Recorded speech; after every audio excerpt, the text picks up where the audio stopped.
Welcome to another episode. My name is Bertrand. I am the coolest dude on the planet, and I'm your friend. Confidence and clarity is the goal for my channel, especially when you get out of a relationship, because you're going to be trying to figure out what went wrong. I need closure. Look, baby, we got to do this at least one more time. You got to give me one more chance, baby. Now, confidence is key in helping you accept whatever happened and actually moving on. Because the truth is, she probably just got bored, or she was looking for a new experience. Now, with that being said, today is a reaction video, and this one comes from a woman who tells us what her new dating standards are.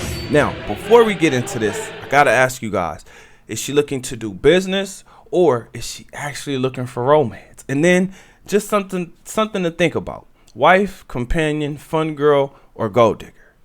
Also, something else to think about when it comes to men. Mr. Wallet, Mr. Bedroom, Mr. Fix-It, or the homie. All right, let's check her out.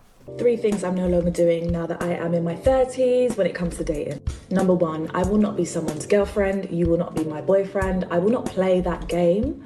We're dating, we're getting to know each other, and then it's straight marriage. Like, I'm not being your girlfriend for 3 years. I'm not doing it. That then brings me on to the second point, which is I will not be introducing the man that I'm dating to my parents unless it's to ask for my hand in marriage. Waste my time? Waste my parents' time? No. And if you come from an ethnic background, you know that meeting the parents is a serious thing. And I feel like I've introduced my parents to far too many of my boyfriends. I have been Delulu far too many times. I'm not playing that game. I just kiss my headphone. And thirdly, I am not spending over £20 on somebody that I'm dating. I have learned in my reflection that I am very generous, especially when I am in love and I'm getting down.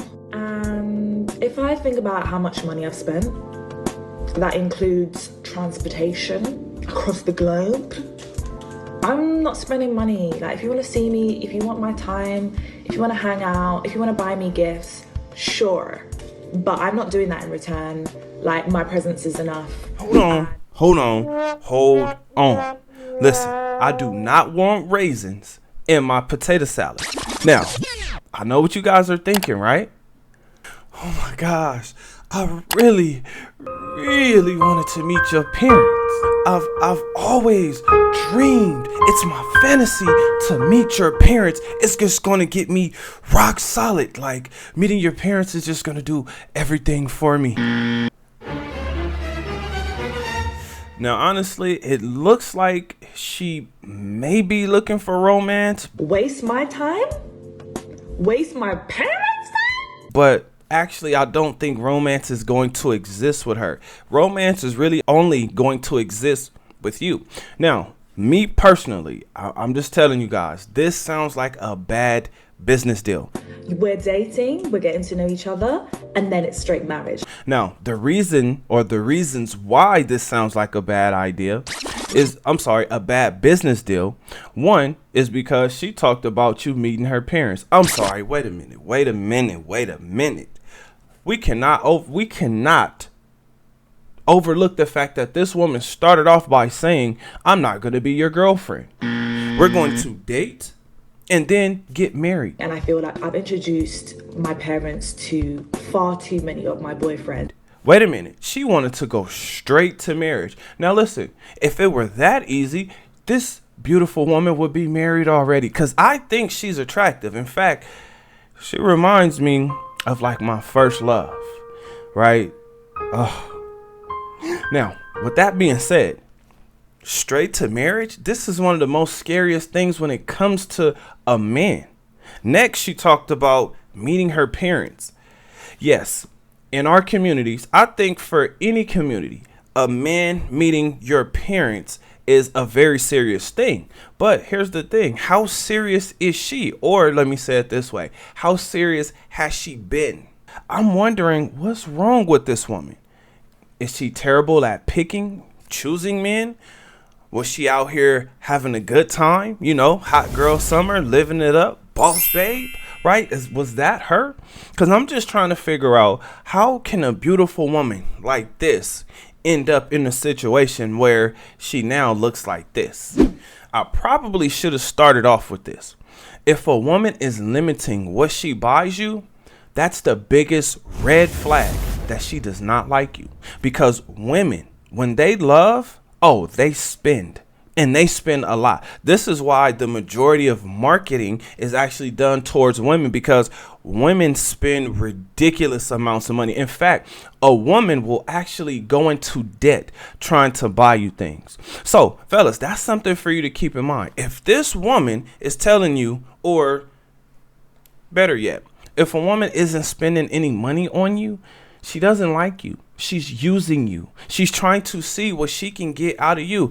Fellas, remember here, this is not about complaining. This is about lifting the veil and actually seeing what's going on. Now, if you make the mistake of putting this woman in the wife position, you may end up like Tyrese, and she may end up sounding like Samantha Lee. So I think it's harder for me because I made the decision.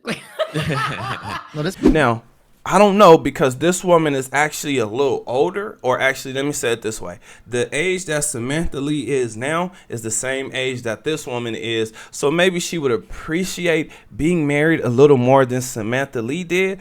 But her problem, this woman here in the video, her problem is she's clearly looking at the wrong guys, right? Or she's just a horrible picker. So for her, she might be better off in an arranged marriage, right? Because, I mean, what else does she have left? What else is she actually doing? She's proving she cannot choose right. This also proves why this woman is ruined, right? And when I say ruined, she's telling you how the other guys damaged her, right? One guy clearly used her for all kind of money. The next guy made sure that he was the stand-up guy, the family guy, at least to her parents. Now, the reason why she doesn't want to introduce you to her parents is because she doesn't want to have to answer those questions like, now it's Christmas time, or it's Thanksgiving. It's Thanksgiving or it's Christmas, and she's being asked, hey, where's Bertrand? You know, I really liked him. He was a good guy. What happened between you and him? Matter of fact, why you ain't got no man, girl? What's going on? Now, that's what the older women usually do to the younger women, especially if they have a man, because they understand life is lived better with a man than it is by yourself. Now, listen, I'm not here to argue or debate that. It is what it is. If women feel like they better living by themselves, I'm not here to argue that. But what I am here to argue is you must improve your life. You must improve yourself. Things that have helped me build my confidence back up, especially after having my heart broken, was meditation, guided meditation, affirmations, exercising, and investing in myself. I wish my exes well. That's what actually helped me get over. That's what actually helped me get over them, is wishing them well. Anytime they cross my mind, I'm like, dang, you know what? I bet you she's living a life that she actually wants to live. I'm sure she's actually happy now that she doesn't have to complain about whatever she was complaining about. She's happy, right? So this is why I tell you guys to adapt to dating, because a rotten apple can make you sick. Now, if that apple tastes weird or funny, spit it out and throw it away, because we're living in stripper culture. And I'm here to tell you guys, enjoy the stripper culture as a side effect to your life's purpose, your life's work. Whatever invention you have inside of you, we need that. We need your invention now. So get to work, because what else are we doing? Think about this. This woman sounds like she's tired. She's exhausted from friends with benefits, situationships, flings. All of those involve her grabbing her ankles tightly. Now, I do have a question for you guys. What do you think? Have you ever met a woman like this? Because usually when I come across women who speak like this, they're over the age of 33. Now, with that being said, remember, when you're watching these videos, you are becoming the best version of yourself. That means you 2.0. Other than that, I'll see you guys on the next one. Peace.